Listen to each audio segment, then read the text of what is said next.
Good afternoon and a warm welcome to today's edition of Democracy and the Rule of Law, a program will take a look at topical national issues from the perspective of the rule of law and the Constitution. My name is Judith Renwa, and I am not alone on today's edition of the program. As usual, we have our legal practitioners who do justice to all the topics we bring right here on the table.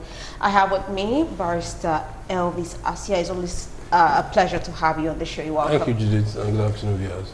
All right, Barrister Tunde Kolawole is also with us on the show. You're welcome. Thanks for having me, Judith, and good afternoon to all the good people listening to us. Thank you very much. On today's edition of the program, we'll be bringing this issue. It has been on, and I just knew the time is right for us to discuss it, and that is the appointment of the substantive chief judge of Gombe State. A whole lot of persons and organizations have been drawing support and also condemnation on the other hand over the exclusion of the erstwhile acting chief judge of Gombe State, Justice Beatrice Lazarus Ilia, who was recently denied the position of a substantive chief judge, justice of the state by the state government. Justice Ilia, who is the most senior judge in the state judiciary, served as acting chief judge of the state, but instead of confirming her as the substantive chief judge upon the expiration of her 3 months or reappointed in acting capacity, her junior, so to say, was appointed as acting chief judge in the state. FIDA, as the Federation of Women Lawyers, have called on the National Judicial Council to resist any attempt by the Gombe State government to prevent Justice Ilia from becoming the chief judge of the state on account of her sex and religion. It has also forwarded a petition to the council.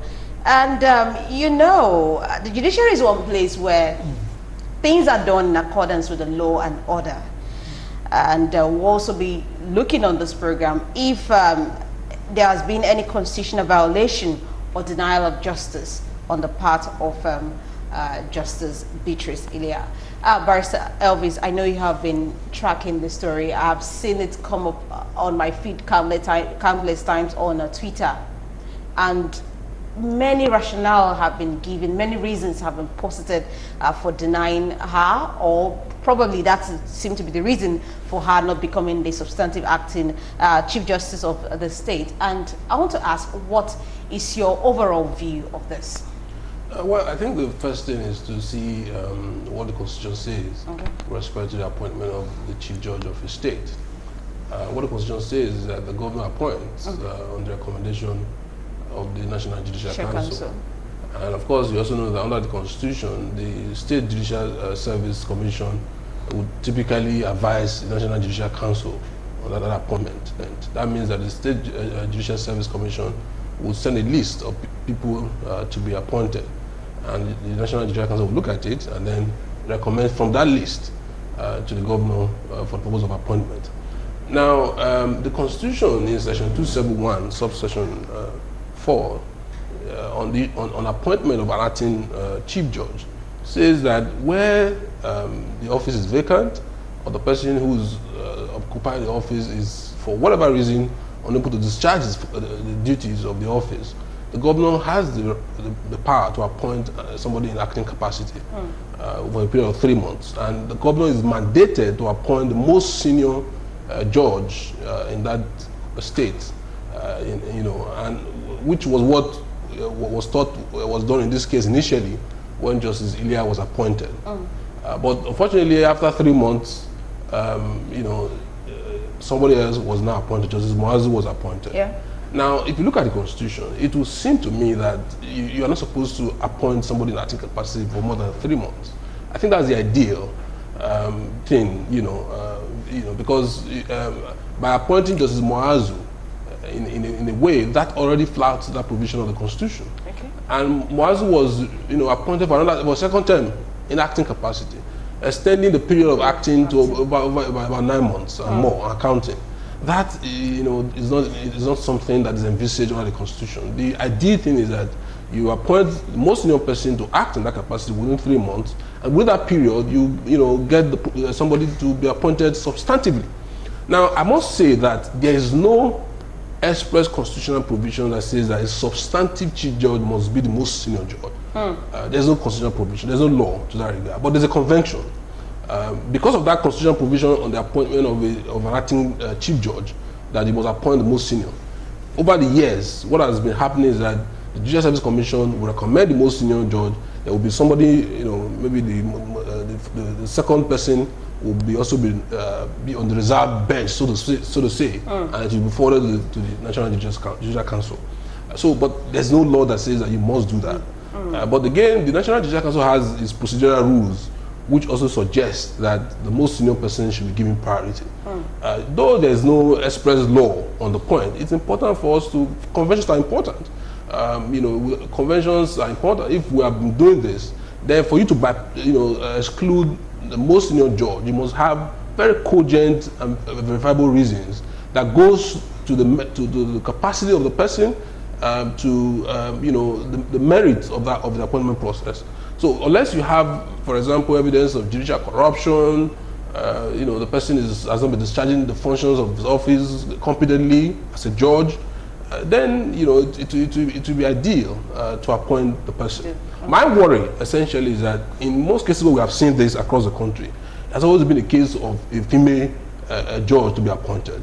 That is my worry, because if you see the situation that happened in Kebbi State, we saw a situation where the acting chief judge was even prevented from delivering the judgment, and the allegation then was that she was a Christian and female.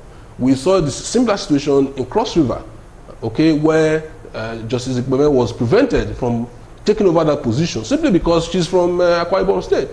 That is my worry, because yes, whilst the governor and whoever, Attorney General, whoever is there, can say there's no constitutional provision that mandates the governor to appoint the most senior. The convention is there. Why are we always having issues when it comes to a female judge? That is my worry. All right, Barrister Nicola Ole. Well, just like my learned friend has said, when you look at the historiography of our judicial system, you will find out that the female judges have always been at the receiving end when it comes to some of these appointments. I can recollect that when the Honorable CJN of the Federation then, retired Justice Aloma Mukhtar, was delivering a valedictory speech, so to say. I can recollect that she complained very bitterly when she was, I think, on the bench of the Kaduna State Judiciary, how she was severally boycotted, and then people most junior to her going appointed, until, so to say, there was a divine intervention, and then she went to the Court of Appeal, and then from the Court of Appeal to the Supreme Court. That even while in the the Supreme Court, an attempt was also made to skim her out of becoming the CJN of the Federation. Eventually, somebody in a very mischievous manner recommended that she should be made the Chief Justice of Gambia and all that. And I think my Lord saw through the tricks. I mean the banana peel that was laid out for her there. And then she declined that appointment to go to the Gambia and all that. And of course, my friend has cited a Cross River State in here. And then also, not too long ago in Kwara State, that one even went as far as the CJN then went as far as going to court to really get herself what was due to her. What you see over the years is that female judges are discriminated, either on account of their religion, either on account of their religious background, or for political purposes and all that. Simply because you find that most of these politicians who want to have at the head of the judiciary somebody that is amenable to the whims and caprices, somebody whom they can always get to influence, so to say, to give them favorable judgment and decisions when one is so required to suit their political whether ambitions or desires and what have you. But is that the right thing? The answer is no. When you look at the Constitution of the Federal Republic of Nigeria, you frown very, very seriously against discrimination of any person. You look at Section 42, which talks about that no Nigerian should be subjected to any discrimination on account of either tribe, religion, or ethnic background or whatever and all that. And Section 34 also talks about the dignity of the person. When you deny people what should ordinarily be due to them, simply because of where they are coming from and all that, you are in a way violating the dignity of that person. So to that extent, we must condemn in entirety any discrimination whatsoever against any judge, whether male or female, on account of the backgrounds in which they are coming from. But all these things also point to some very, very serious, do we say contradictions or lacuna in the law? Because like he said, the law, the constitution has not said, look, being the most senior person automatically qualifies you to become the chief judge of the, or even to become the chief justice of the federation. That is one contradiction. Also, more fundamental contradiction that we find with this constitution is the fact that it is the governor that will appoint. And when the governor appoints, he does not send his recommendation to the Judicial Service Commission of the state. He has to send it to the National Judicial Council. He has to send it to the National Judicial Council. And then it's the National Judicial Council that will take it, will now make recommendations and all that. Then they say that our assembly will now, you are seeing the contradiction. Ordinarily, because the governor is not accountable in a way to the NJC, and he presides over the affairs of the state, the appointment ordinarily, if we have the constitution that is truly federal in character, should be to the State Judicial Service Commission, and then from the State Judicial Service Commission to the State Assembly. So, when the NJC now makes a recommendation to the governor, the State Assembly, not the National Assembly, will now be the one to say this person is fit to be appointed or not fit to be appointed. So these are areas that we should ordinarily look at as a people, because when you don't look at those things, they will always continue to throw up challenges. But I have my opinion, and my own opinion is that, honestly speaking, I don't believe in this precedent or what you call custom or convention of appointment of judges, either at the Supreme Court as a CJN or even at the state level. Why do I say this? I have noticed over time that most time when people are the most senior, they are always in the twilight of their career. It's either that they have a few years left and not that, so that when they are appointed, they just stayed in there for a few years, they are unable to carry out any meaningful reform that the states or the federal that might be required at the national level. So that is a setback for us as a people. I have also found that, with due respect, so some of these, to the good people who occupy some of these positions and all that most time when they get appointed, when it is the twilight of their career, that they have a few years to go, vested interest always comes to most of the decisions that they make. In fact, most times you find out that those CJs are usually out in there to make why the sun shine. They just behave like the average Nigerian politician, award contract in the twilight of their career, make money for the rainy day and all that, and then leave the judiciary in the way, in the disarray in which they have met it. So in your opinion, they should be thrown open to... that is my belief, that we should just throw these things open, let whoever is interested apply for it, and then we set up a criteria. Somebody who has sat in there for many years and all that, if he's been doing well, with regard to the responsibility of that office, shouldn't find it too difficult to surmount whatever interviews or whatever standards are really going to be set for you to become the permanent CJ for the state. The present system has a lot of drawback for me. It's usually thrown out a kind of gerontocratic or worn out and tired, and in a way, people just want to make while the sun is still shining over their head. All right. In the case of the Justice Ileana, what are the options available for her? Is it she and other civil society organizations have seen people drumming support, condemnation, and then wanting to petition the NJC over this issue, which they've described as the recurring discriminatory actions against female judges and even lawyers in the judiciary. What options do you think are available? Well, I think the first thing is that she's written a petition to the National Judicial Council. And I also understand that some groups like FIDA has also written a letter to the National Judicial Council to complain about what appears to be, an attempt to deny women their rightful places in the country. I share the view that there is a systematic way in which we try to oppress women, we try to skim them out of things.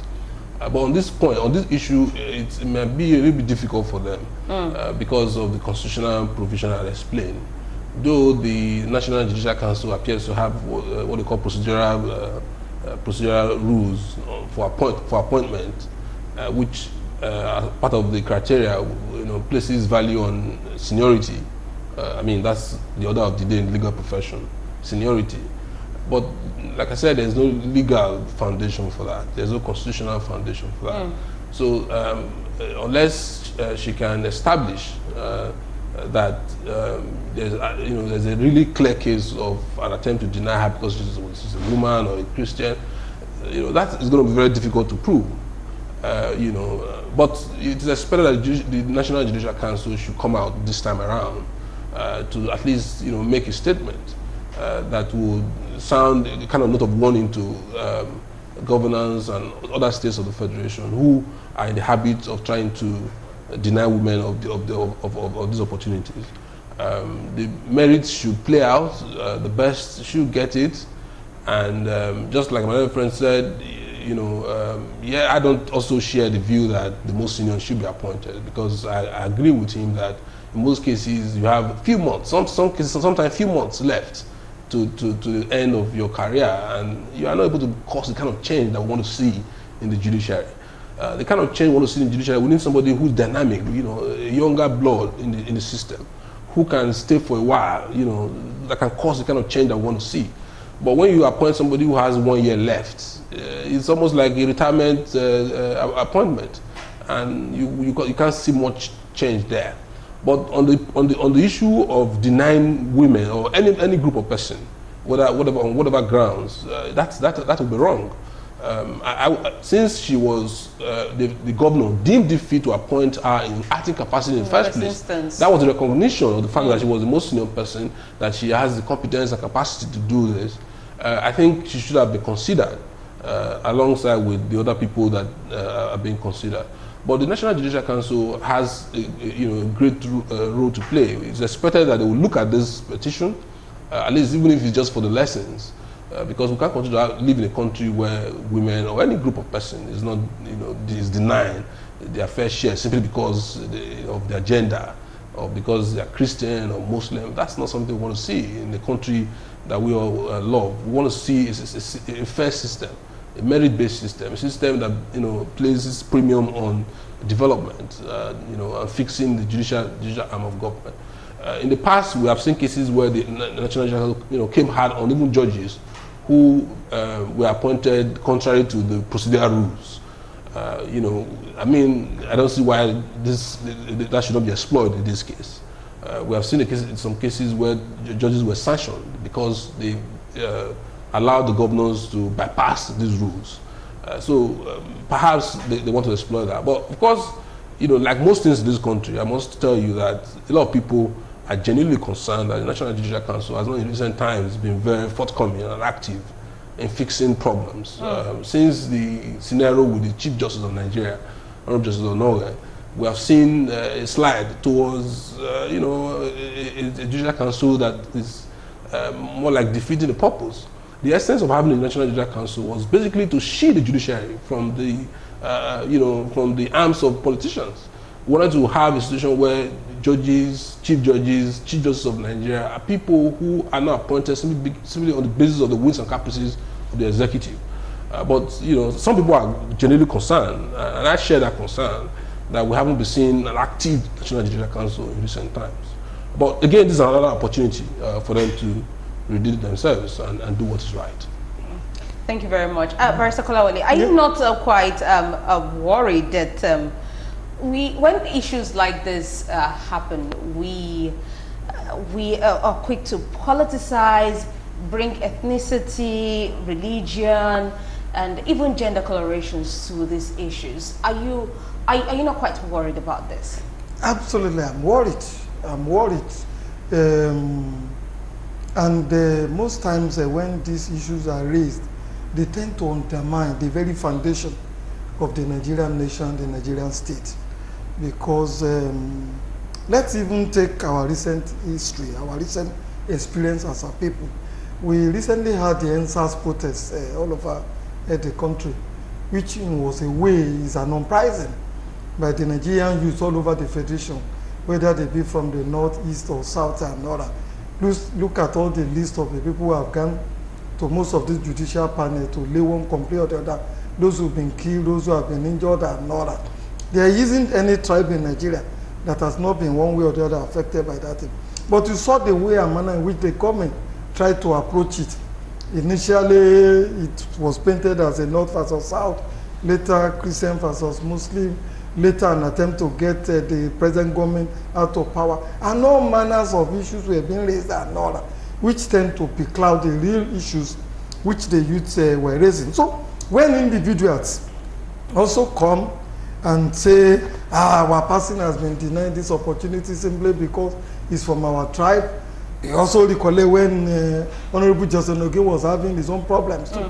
And then before his confirmation as CGN, you saw the ulabalu, all the noise and the opera all over the place and all that. That kind of deny us of really looking at the issues at stake, the real fundamentals. Is this person qualified or not?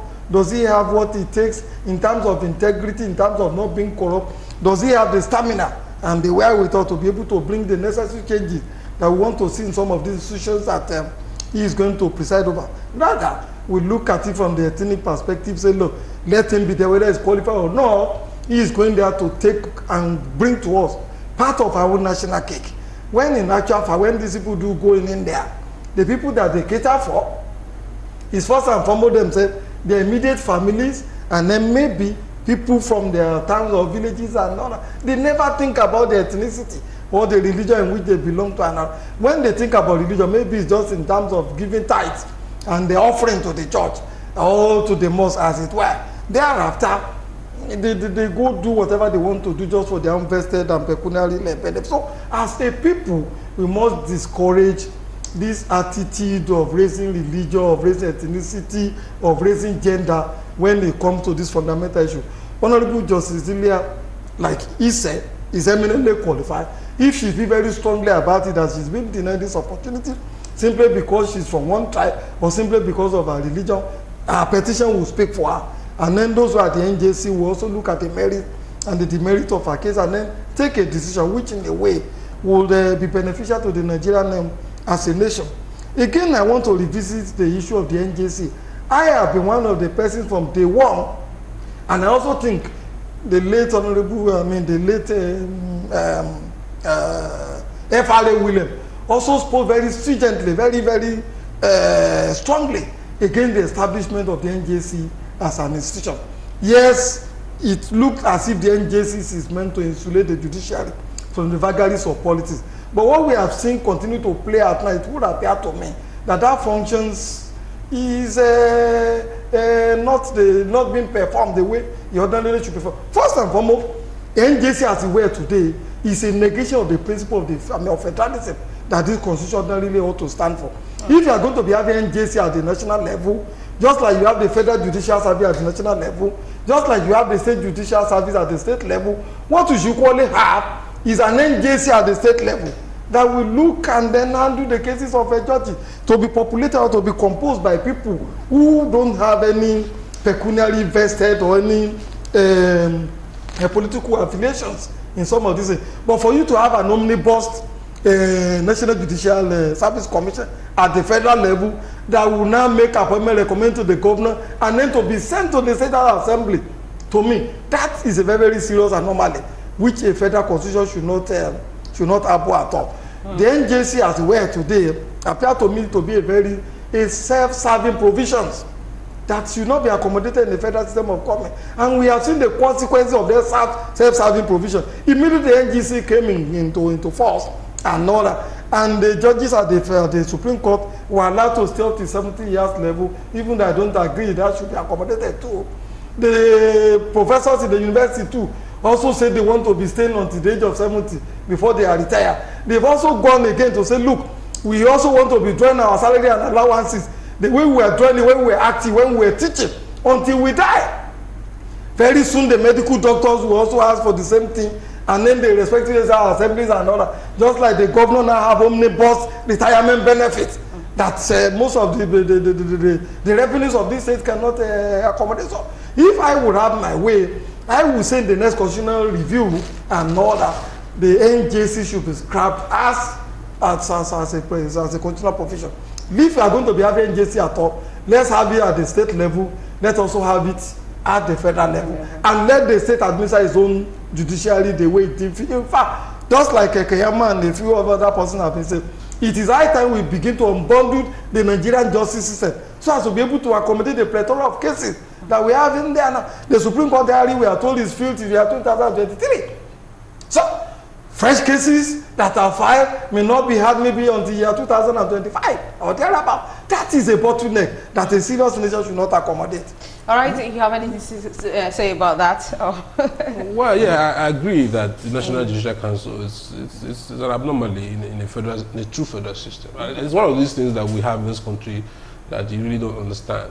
I can see the wisdom in the attempt to have it, which was essentially, let us ensure that states don't make judges their house boys or house girls in a sense. Let's have a federal system that can checkmate whatever is happening at the state level. But from what we can see now, it's not really working, because the National Judicial Council, from what I've seen, is almost like a rubber stamping institution. The state judicial services commissions will just send a list to them, and they look at it. And most they don't. And by the Constitution, they are bound to appoint from the list sent by the State Judicial Service Commission. So what use is actually the National Judicial Council? I think that that body should be seriously considered in a future review of our laws, and so that we can begin to have a true federal system where the states can have control. Some of the problems we have in this country today is because you need Abuja to give you go ahead to do anything. You can't control security. You can't tell people. I mean, you don't control security. You don't control the judiciary. You don't control anything. We need to have a system where the states have more powers to fix problems. A lot of the challenges we have with the judiciary, it's actually coming from Abuja, because you want to centralize everything. I'll give you an example. When it comes to enforcing judgment in this country, it is almost difficult to enforce judgment. Why is that so? Because you have a federal legislation, and it's centralized. It's something in the exclusive list. You have the Sheriffs and Civil Procedures Act that was made in 1945. States cannot design a good mechanism for enforcing judgments, because you need to have recourse to that piece of archaic legislation. So, that's just an example of the kind of challenge we have with the judiciary. So we need to really look inwards and fix the problem. But that is not an excuse for flouting conventions simply because women are not involved. That's my problem. I mean, if you have a convention, it should apply to the same way to a man and to a woman, or to a Muslim, to a Christian, to anybody. So we cannot say now, simply because NJC is not functional or whatever, then we should use it to justify what is happening in Gombe State. It doesn't justify what's happening in Gombe State. What's happening in Gombe State is something that we all should seriously be concerned about. Yeah. Yes. Thank you very much.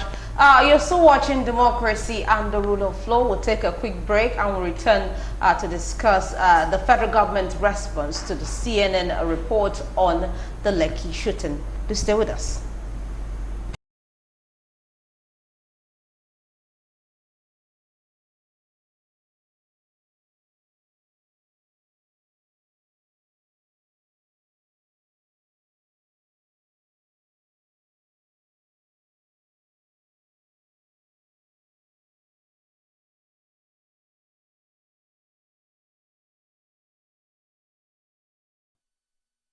Has increased. Increase, okay. All righty, welcome back, and you're watching Democracy and the Rule of Law. Now, the last has not been heard about the alleged shooting which took place on the 20th of October, and Friday marked 1 month after that incident, which has resulted in accusations and counter-accusations, denial, here and there.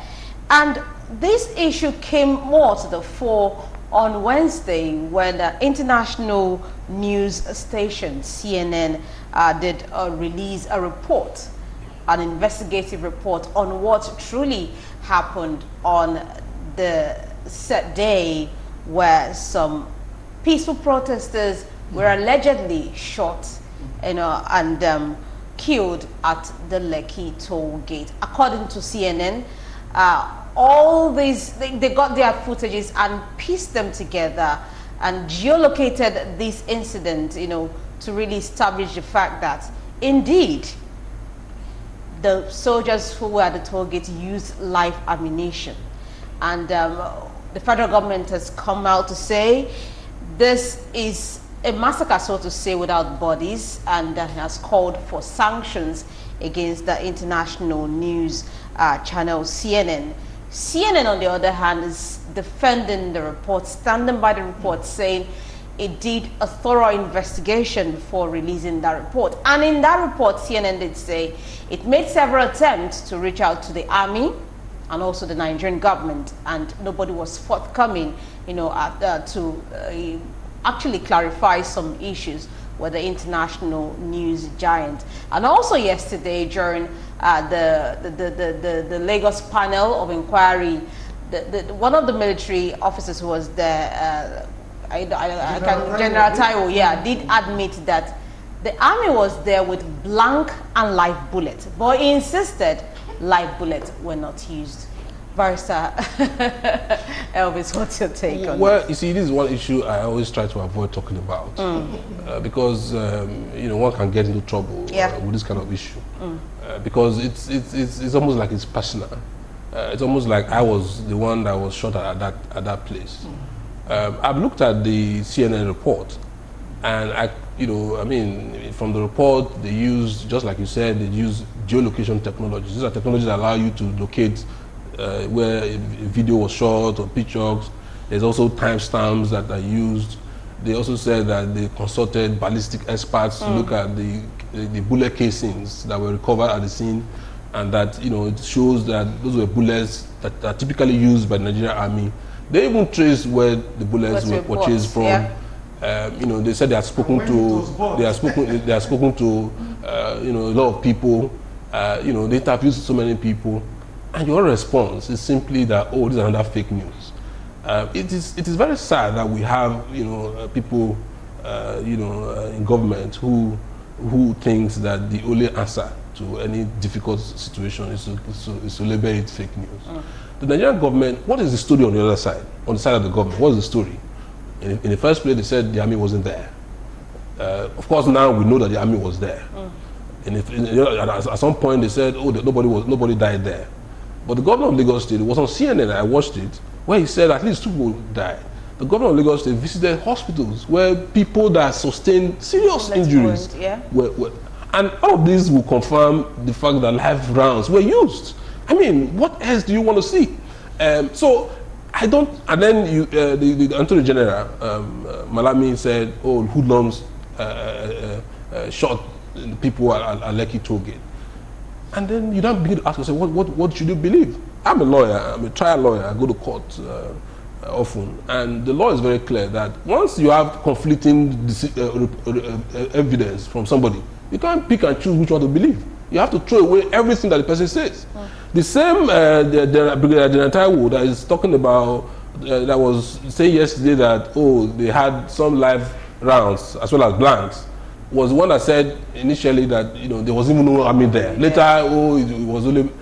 Then how do you believe what that kind of person is saying? It is very sad. One would expect the government to come up with something. What is your own story?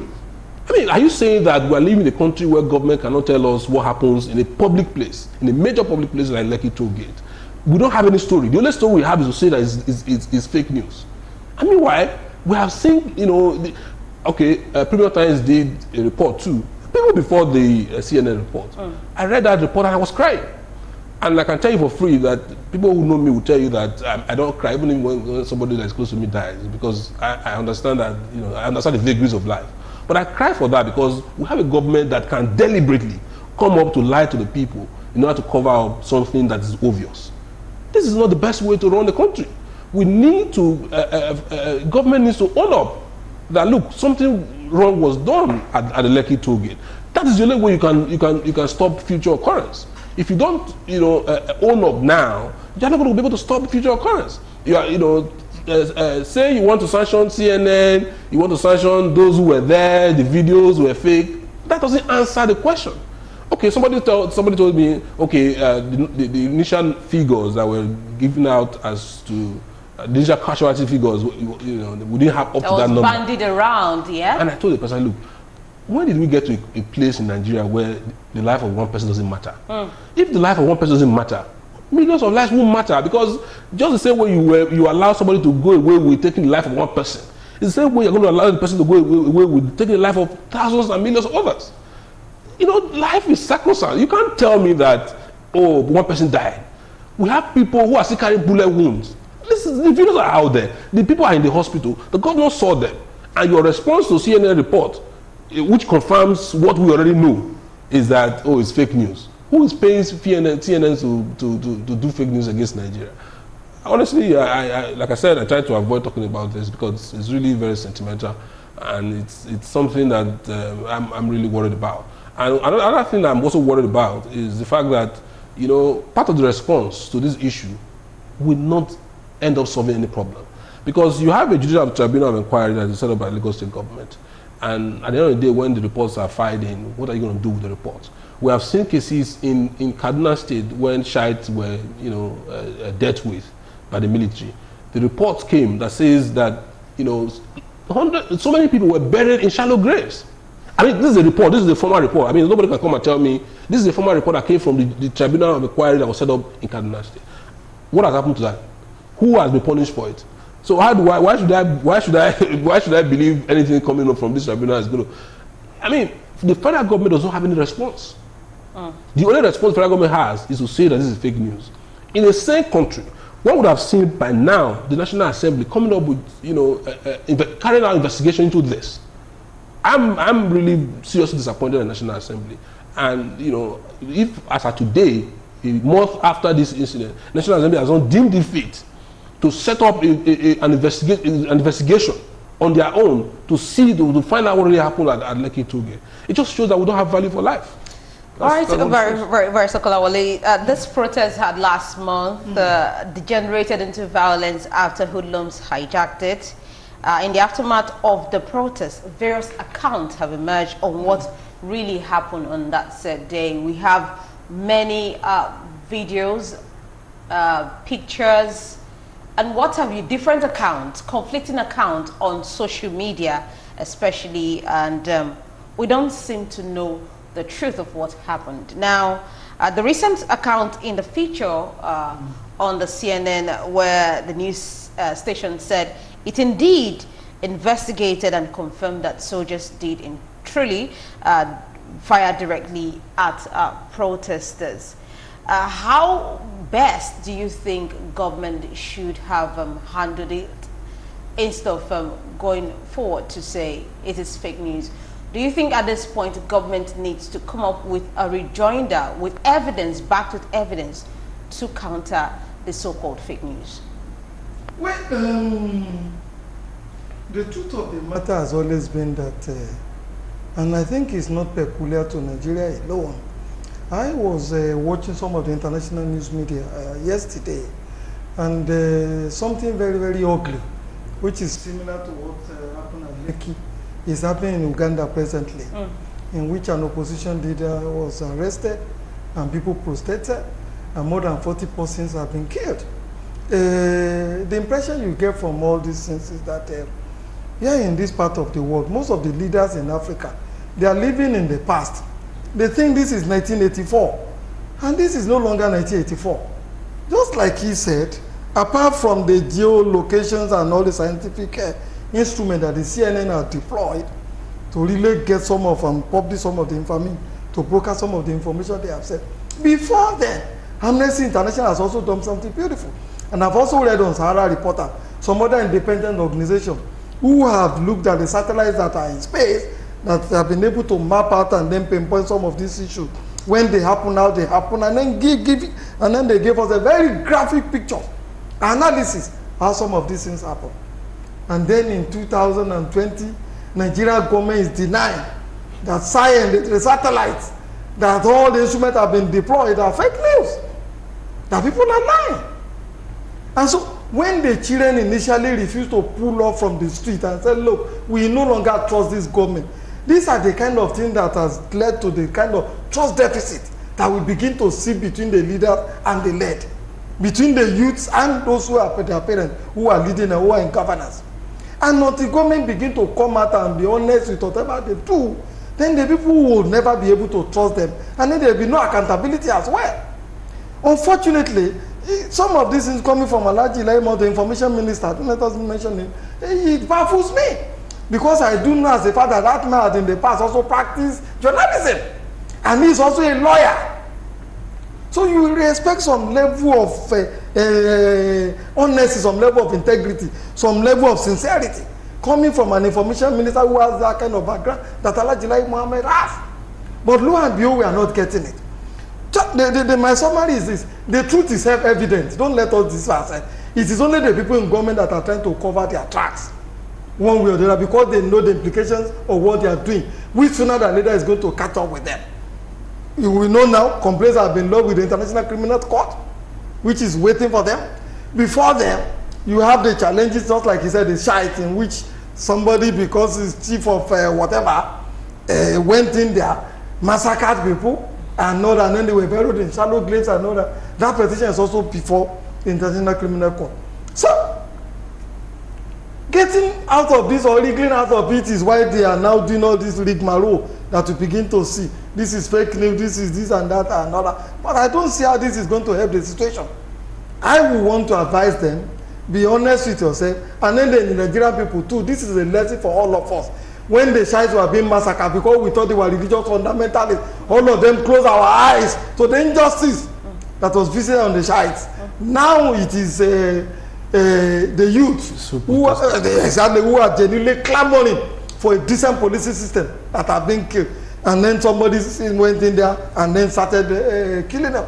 Also, look at what is playing now. A Baku went to do the shooting, and then the General Taiwo is not the one coming to give an explanation or justify what has been done. Why is it that the man that led the troop in there didn't come before that panel and give an account of what he did at the Lekki toll gate? Why is he not coming out to do that? A General Taiwo will not be able to attract a university to his hometown like a Buratai did.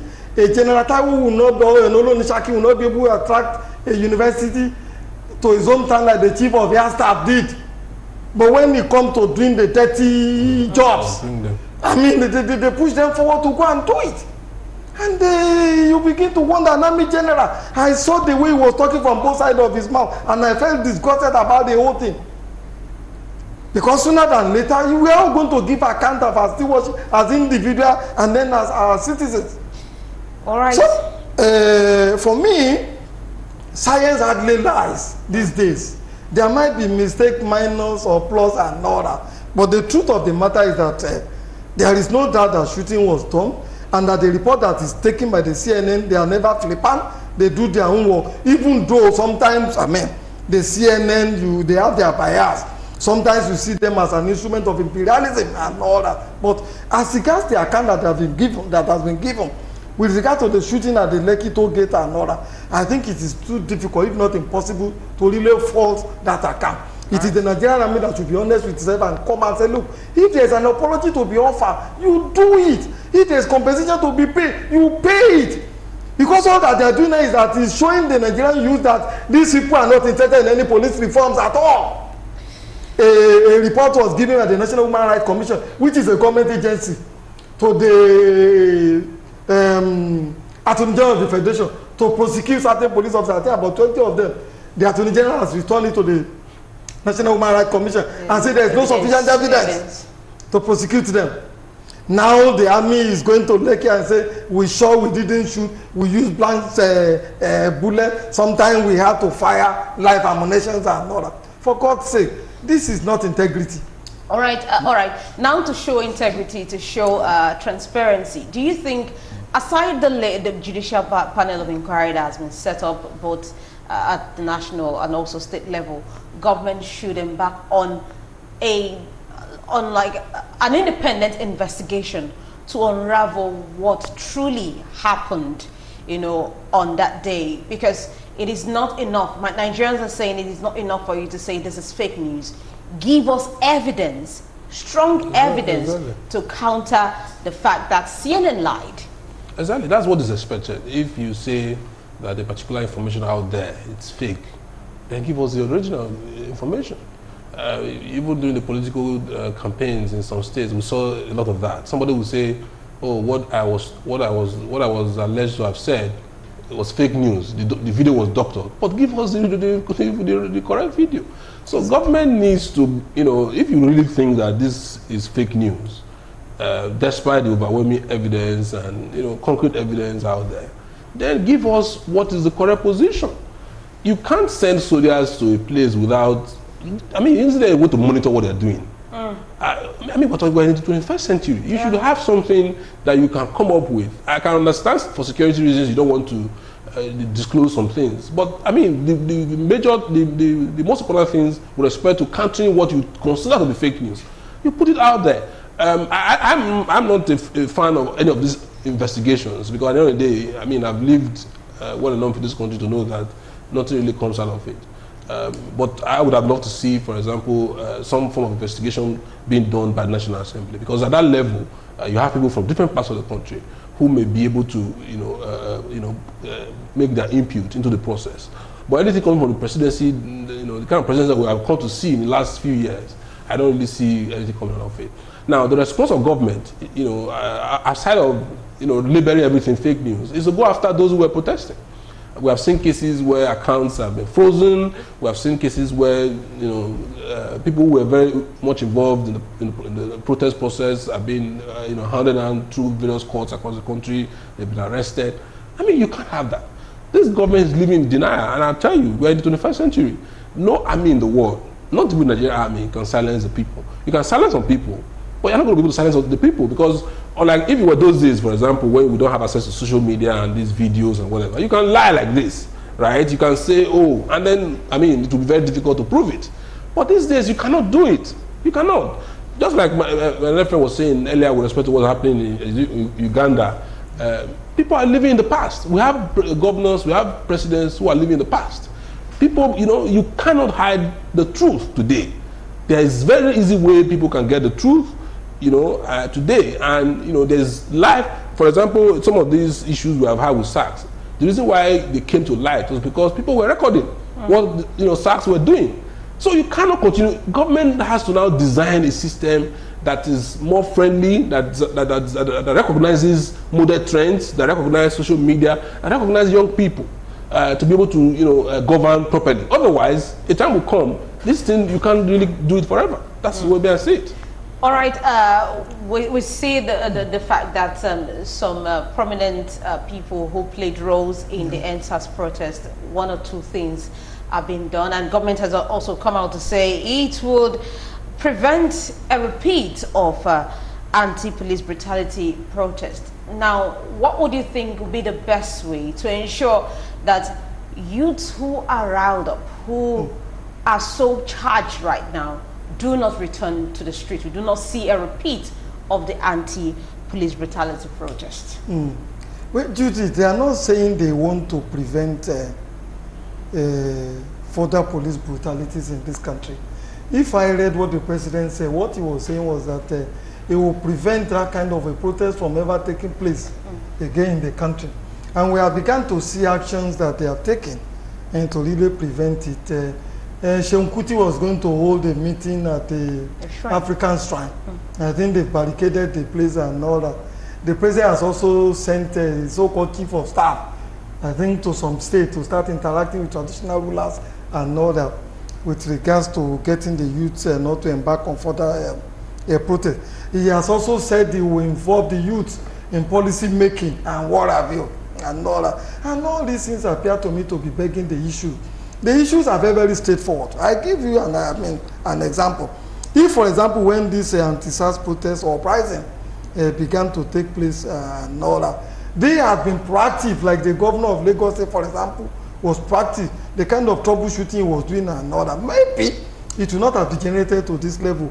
Maybe since the National Human Rights Commission made those recommendations that certain police officers be prosecuted, others be disciplined and all that, maybe if the Police Service Commission, because most of these things that are happening, lawyers have in the past been writing petitions to the Police Service Commission, to the Attorney General of the Federation, to even the CJN, with regards to police brutalities and all that. Maybe if all these institutions have been alive to their responsibility, maybe we would have been able to forestall a repeat of, this SARS protest would not have taken. Maybe if the provision of the ACJ, which says police or custodial agencies must write a report to the Attorney General of the state on a monthly basis of people in their custody, why they are there, why they have not been released, why they are not being prosecuted.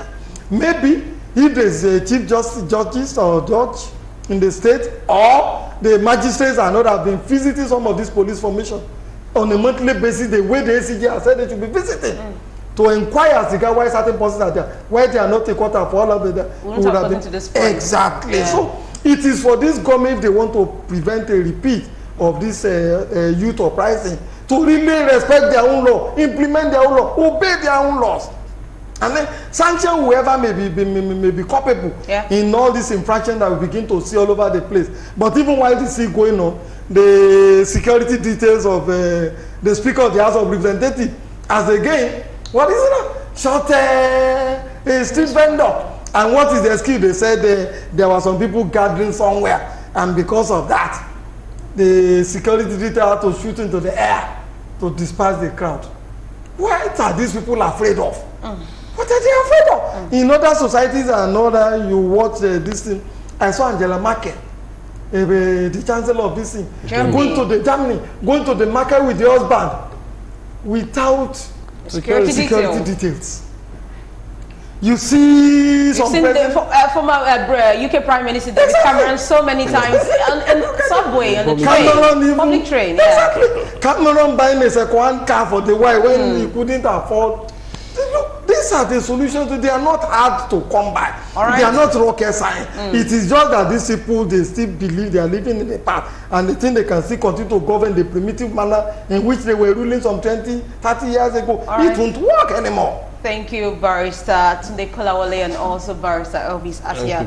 It's a pleasure to have your input on today's edition of Democracy and the Rule of Law. And we also await government on investigation and also the outcome of the judicial panel of inquiries set up in various states to come out with their recommendations on what truly happened in Lekki on the 20th of October. And that is where we draw a curtain on today's edition of the program. Thank you, our esteemed viewers, for joining us on the program. And do join us next Sunday, God willing, for another exciting edition. My name is Judith Uredwa. Good afternoon.